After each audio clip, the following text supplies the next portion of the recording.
Hey, you're wide receiver Khalil Shakir, right? I sure am, kid. Here, go long. Whoa! You're pretty good at football, man. And you guys are pretty good at pizza. Oh, sick. Dude.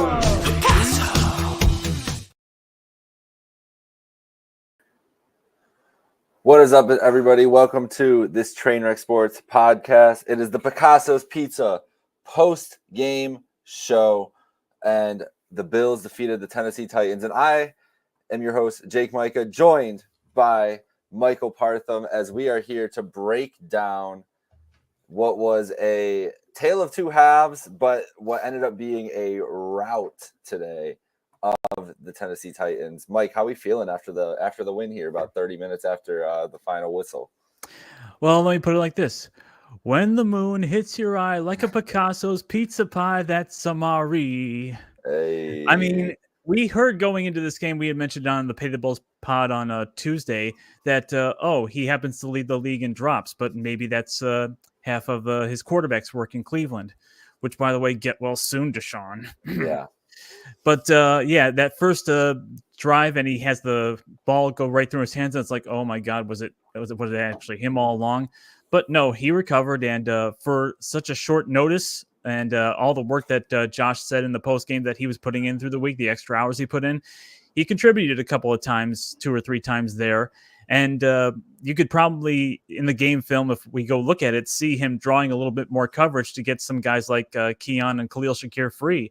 So that second half, the floodgates just opened up for the top 3 wide receivers. And this is seemingly a pattern for the Bills sometimes, where they just sputter on offense in the first half. They might get a score or two. And then in the second half, it's just like the sea parts and the points just start coming.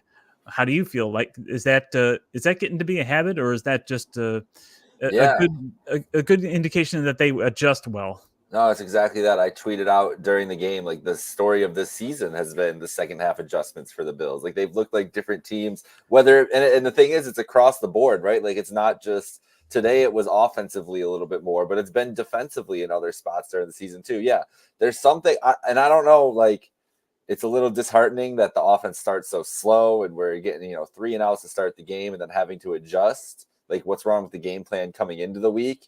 Is it more Allen adjusting and seeing stuff at halftime and making changes, or is it Brady is just better at in-game than, coming up with some tactical way during the week? I don't know what the story is, but it seems to be that way for the offense today, and just this team in general this year. But they unlocked something with this passing game.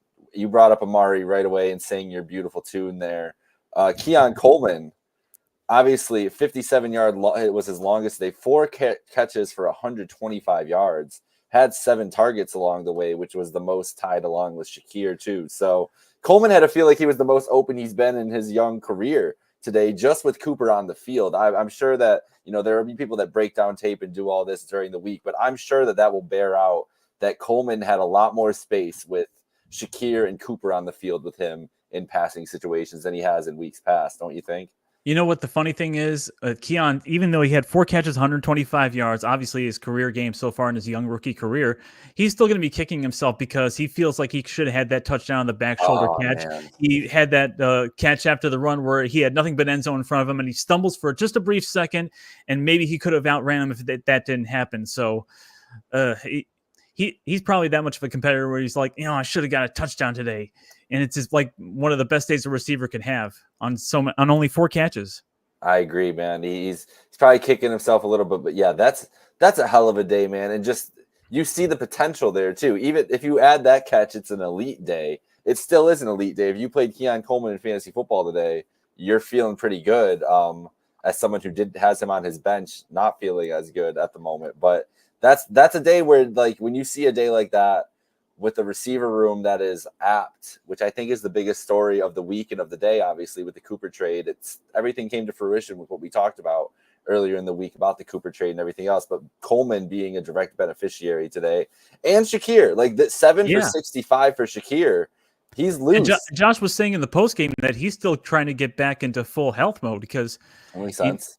Last game he only had 2 catches. Today he had 65 yards. That's a good day for a decent receiver, but Shakir could probably have more. Yeah. once he gets to full health. Did But you he's moving around pretty good out there, I saw. Did you see that one? There was the one play that looked really good where it seemed like he still had his burst, where he caught it. It was like a 3rd and 5, and he caught it right at the line and kind of just stopped and like stared at the corner for a second, and then darted around him. And he kind of, gave him one of those little shimmies and just burst off one way and was. Yeah, that made it look like he was still feeling pretty healthy and feeling pretty good nowadays. But that's. You would think that if they're saying that, they know the treatment and stuff he's been going under, and if getting him back to full health would be huge for this offense too. Did you see the video of Cooper and Coleman on the Cooper touchdown, where it looks like Josh makes a check in audibles, and Amari looks over at Coleman, who's on his outside, and is like kind of shrugs. He's like, I don't know what that call was. I heard that on that play that Amari actually didn't know what the play was. Yeah, and I don't know if Keon like tells him the route or just says like, go do something, like just go get open, whatever. But whatever Amari chose to do in that moment was obviously the right instinct. Gets a touchdown. Just a funny little thing to see for a guy that showed up, 4 or 5 days ago and scoring a touchdown on a play. The chemistry looked like it was there, even on the drop right away, which that first drop on the I think it was the first drive where he drops it on 3rd down. Didn't it look to you like it was just kind of like, this is real live bullets and you haven't seen Josh Allen's arm in years? They actually have some zip on them. It's not like, under 10 yards, catch and throw and practice type stuff. Exactly. Like he had his hands on it. It was ready, it went right through him. So I think it was just, it's an adjustment. And we've heard about that from we've heard about it from receivers with Josh Allen in their career too, but like Brett Favre too, where guys come in and they're like, oh yeah, like my hands hurt so bad. Like took a little second, but I think Josh took a little bit off on a couple of those balls too. Like the touchdown wasn't zipped in there, gave him some loft on that. But the chemistry was there right away with Cooper. And if he can do 4 for 66 on a short week, I can't wait to see what this offense looks like with him fully integrated in the next couple of weeks, man. It's going to be exciting because we talked about the passing offense being under 190 yards or close to that average since Joe Brady took over the last 11 games, and 323 today, 2 touchdowns. You love to see that if you were hoping to see some explosiveness. Yeah, most of that in the first half, and you had 4 receivers going over 50 yards in this game. That's Coleman, Cooper, Shakir, and Kincaid. Listen, when they say everybody eats, they don't mean everybody on the entire depth chart of the wide receivers and tight ends and pass catchers has to eat. Just the top 3 or 4. As long as you have that, as long as you have a productive top 3 or 4, 3 receivers and a tight end, that's when your offense really gets going. That's when you have multiple threats on the field that the defense has to account for.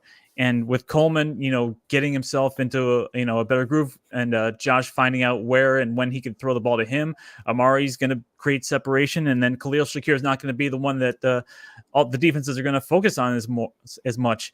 And of course, we saw Kincaid from the first game; he was getting a lot of the attention from the Arizona Cardinals, and now he can be a little bit more free as well. He had a couple of clutch 3rd down catches in this game in particular. Yeah. So I mean, the whole philosophy everybody eats is just you just need 2 or 3 good guys and just distribute the ball to them. And then when other guys get open, because those guys are getting concentrated on because the defense is focusing on them so much, then you can throw a 40-yard touchdown to Ty Johnson, and that's where other guys can get involved in the game. Yeah, 100%. And we should know we haven't talked about Curtis Samuel at all. He left the game with an injury, so he had 1 target there, nothing else going on. But yeah. Besides that, that was a great point. Like, it doesn't need to be. It just means we're just talking about a diverse portfolio of receivers here, which the Bills had today. If you got 4 guys that are contributing substantially, and I would say that even Kincaid at 352 is substantially. That's the mantra everybody eats. And I would say and not a great rushing day for James Cook, but Ray Davis, 5 for 41. He's continued to impress. They've been able to kind of weaponize people where they needed to on this offense in this game and make like we said, the adjustments that they needed to do. It was an impressive performance, and obviously it's a team that is weaker, but it was one of the better defenses in the league. I think they were top rate passing defense in the league. But we were wondering going in, they were allowing 137 yards per game, I believe. But with the competition of quarterbacks being a little bit less than, we wondered if they were paper tigers. For the first half, it looked like they were as advertised, and then Josh and the receivers made the adjustments, whatever they did, and just ran them over and just threw it over their heads. just figured him out. There wasn't as many. I mean, Mason Rudolph did turn over the ball there, but we were hoping for some Will Levis chaos. So at first, Yeah, Rudolph, that was the one thing that I was cautious about as I learned about the breaking news last night. I was out at Wingnuts with Perino and Talbot doing their Shout podcast, and as they were getting the breaking news just but like an hour before they went live, and I was thinking, okay, the Tennessee Titans don't have a shoot themselves in the foot quarterback anymore. Does that qualify this as a trap game now? And for that first half, I was like, oh God, did I actually have a correct feeling about this? And then, of course, it's like the tale of two halves game all over again that we've seen a couple times this year that we touched on earlier. One thing I want to mention is you mentioned, Curtis Samuel going out in injury. How about Terrell Bernard going, getting hurt not once but twice? He still gets 8 tackles, 6 solo, 2 for loss. I mean, Bernard was just all over the place, and just getting this defense almost fully healthy with the exception of Matt Milano. And you see Bernard down not once but twice, and it's like, oh God, are we going to have to go through this all over again? And he's a gamer. Yeah, man, he's a baller. He really was all over the place today. I don't know. Did we get an update on him has anybody? I know he was just downgraded to out, so we're probably just gonna have to monitor it during the week. I don't think we got an update post game Samuel? yet, right? No, for Bernard. I don't think Bernard came back in the game. Oh, he did come back. Even after his second injury where he got his ankle stepped on. Yeah. Okay, I didn't realize he came back the second time, but I'm sure we're still gonna have to monitor Bernard. Sure, they'll probably limit him for the first week. Practice at least. Yeah, and it's crazy that it keeps happening. Like this defense cannot make it through a week clean. It doesn't matter who it is, whether it's your defensive captain or just somebody seems to go down. It was worrisome. It was definitely worrisome in the moment, and worrisome about Samuel too, because you don't want to lose that depth. That feels like Samuel still has an opportunity to make an impact on his offense, but everything has just been against him the start of the year. And now this another injury here is just a tough break for him. They keep dialing up these gadget plays for him. I think there was a play designed to go to him that Josh had to check out of, but I didn't see where he was on the field, but I heard people on the timeline saying, it's another, play where they don't know how to use Curtis Samuel. So I don't know. Maybe Amari Cooper is what everybody was hoping Curtis Samuel is going to be, and Joe Brady actually realizes it. Yeah. Curtis Samuel was supposed to be the downfield separation guy, and I don't see them using him like that so far this year. No. Maybe he's lost something that we haven't seen, like a step that the team doesn't feel like they trust him in those moments. But it's strange. The usage of him has been strange all year, and we're going to see he's got an injury. We'll have to just keep waiting, I guess, to see what ultimately the story of this year is for Curtis Samuel. Defensively in this game, good pressure from the defensive line. They had 3 sacks.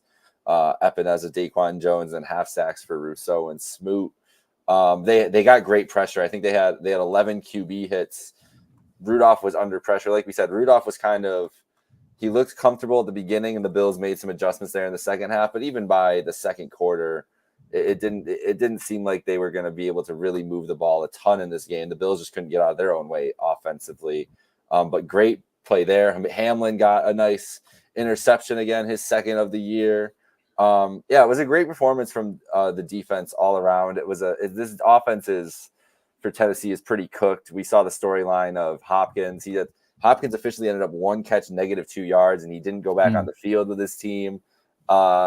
At the end of the game there, he was kind of off to the side away from the offense. So could be another wide receiver on the move in the next couple of weeks, honestly, because why would he want to stay around here? And even Calvin Ridley, 3 for 42, but he was complaining about targets a couple weeks ago, and the Bills didn't really let him get going in this game. It was a nice.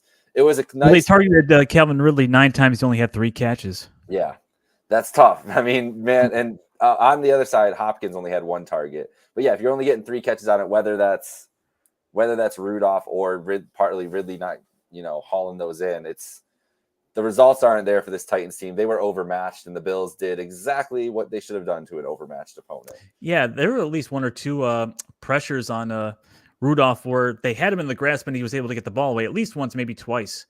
So they were lucky to, not come away with even more sacks. Yeah. Yeah, even I remember one really early in the beginning of the game where he got it off to a tight end, but Rousseau was right in his face, and I was just thinking to myself, they can do this all game. This guy's not going to be able to get much going, and that's how it turned out pretty much there with the Titans. So yeah, the Bills up to 5-2. We would have taken that before the season, Mike. I think with the way it's bore out, 5-2, you'll take that, and could be, a 3-game lead with a tiebreaker by the end of the night, depending on what happens with the Jets and Steelers on Sunday Night Football. But the other two teams, that's going to be exciting football.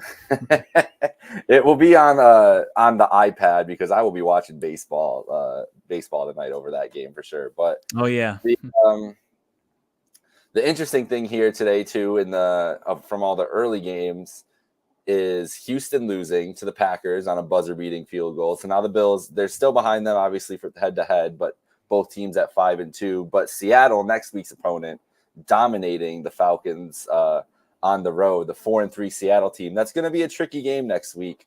But if this Bills passing offense can replicate what they did at home in Seattle in a hostile environment, I have a good feeling about that game. I'm scared about if Kenneth Walker comes back fully healthy. I don't know. I actually don't know how much Kenneth Walker ended up playing. I know he was questionable going into the game, but with that rushing attack for Seattle could be lethal next week from what we've seen from this run defense throughout the year and at spots in this game. Yeah, Kenneth Walker had 69 yards, so nothing crazy today. He had an illness, Mike. They were in Atlanta, and he was questionable with an illness, and today was his birthday. So I think we know what was going on. What was going on there with that guy? But Pollard, 16 carries, 61 yards. So yeah, I mean 3.8 yards per carry, not too bad today. But that worries me about Seattle next week with this Bills defense. But all in all, I think it was a great performance all around. Not a lot to nitpick. We won't have a lot to complain about this week when we get to Tuesday. Yeah, Seahawks seem to be the toughest opponent in this 3-game lead up to the Chiefs matchup in the middle of November.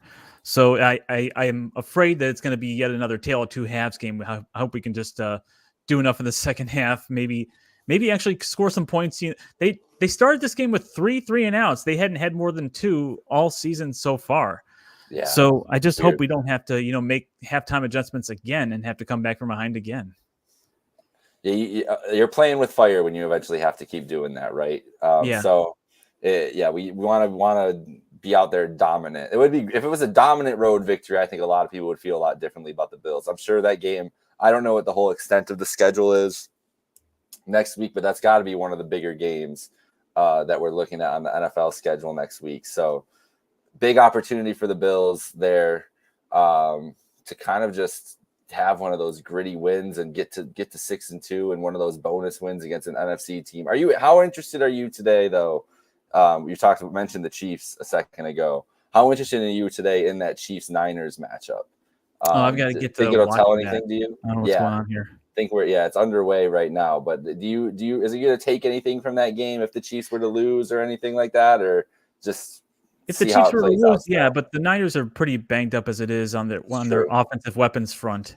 I mean, they still have to hold out Christian McCaffrey to make sure that his ankle doesn't go pop at some point. They want to save him for later. That's facts, man. It's crazy that we're at this point with McCaffrey. He was, basically consensus number 1 fantasy guy, and now here we are. But I'm in a fantasy league with Breon Harris. That was his number 1 overall pick. Oh man, he's not doing too bad without him, but I beat him last week. So hey, big dubs. There we go, Mike. Way to represent out there for us here. But yeah, it's tough to see with McCaffrey. Hopefully he comes back. He might be a boost for guys. You never know. But yeah, I'm interested to see how that plays out. The Chiefs are undefeated, but it's not like they've been blowing people away. So that's a tough game. It's the same story as last year.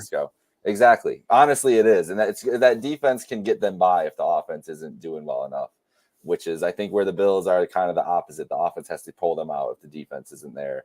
So it's going to be interesting. Maybe it'll be a clash of styles. The Bills offense is flying high through 3 weeks, and that Chiefs defense is still stout. That'll be an interesting kind of subplot for a Bills Chiefs matchup this year. But Mike, any other notes before we go here? Anything else you wanted to add about this big win over the Titans that we then we'll be back here on Tuesday night to break it all down. Yeah, I'm sure I'm going to have a whole breakdown of first half, second half stats to just lay out in numbers just how much of a difference there was in the first half and second half. Maybe I can find some cumulative stats on first halves and second halves for this whole year from the Bills and see if there's a grand difference for this whole season. There has to be for at least 2 or 3 games, but I can't recall off the top of my head if we had them. I think we did pretty good against the Jags to start that game. Yeah. But yeah, it's going to be interesting to see what the breakdowns are, first half and second half splits. Yeah, I can't. I'd be interested to see that too, because it's been the story of the season, even offensively and defensively, like we were talking about, like what the stats look like from some of those things too. But all right, man, that was a big win. We're gonna have a nice victory Monday tomorrow. It'll be a nice, fun week, and then at Seattle, it's always loved the change up of like the random West Coast game during the season. So now we have a nice, for me, 3:25 kickoff. You 4:25 next week. And that'll be a big game. It's not no chance of it being the national game next week. I was wondering that. Maybe it could be Tom Brady and it could be Tom Brady on the call, because it does look like it might be the best Fox game unless they go to Tampa and Atlanta, which is very feasible.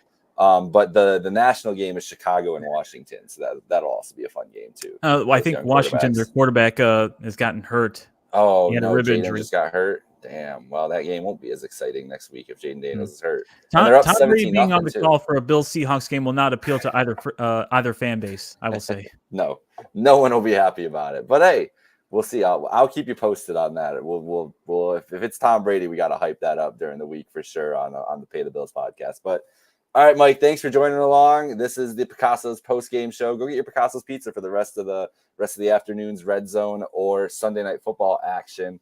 Have a great night, folks. Go Bills. Go Bills.